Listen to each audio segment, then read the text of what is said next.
Jiu-Jitsu tim. Sljedeća tehnika koju radimo Borislav Kuga i ja je bušenje iz zatvorenog garda. Tehnika i mehanika izgleda, pokreta izgleda ovako. Ajmo da.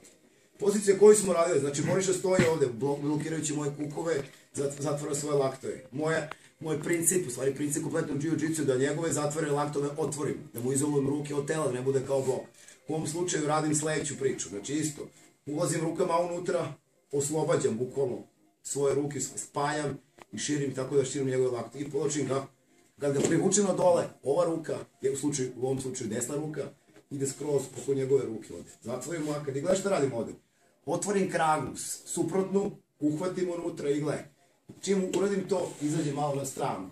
Pritisnem ovdje rukom i vidi šta radim. Ova ruka, leva, ulazi ispod njegove kragve i bukvalno pritiskam svojom pesnicom ovu ovdje arteriju.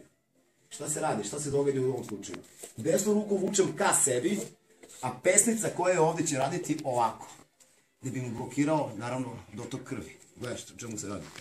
Držim ovdje, ova ruka, malo popustim da bi mogu da ubacim pesnicu. I gledaj, ovu ruku vučem ka sebi, a pesnicu ka tamo. I vršim gušenje. Znači mehanika pokreta je sljedeća. Desna ruka ide ka meni, leva od meni, s tim što pesnicu uvrćem odavde i vršim čok. Idemo još jednom. Znači otvaramo laktove, povučem ga sebi, ubacim ruku, uhvatim njegovu kragu, izađem na stranu, napravim dobar ugao za ovu ruku i lagano i ovdje ga uzmem. Još jedan put samo. Šta je bitno? Bitno je kad uradim sa rukama da ga povučem i nogama i automatski da ubacim ovdje ruku, da mogu zatvorim. Kad uhvatim njegovu kragnu, pomerim se na stranu, stavim nogu na kuk, noga je na kuku, blokiram kuk, oba kuka blokiram.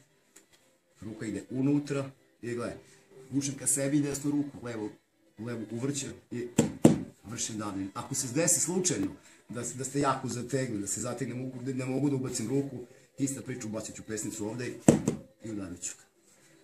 Choke iz zatvorenog garda, trenirajte Jiu-Jitsu i nemoj puno da pitate, uživajte, respekt.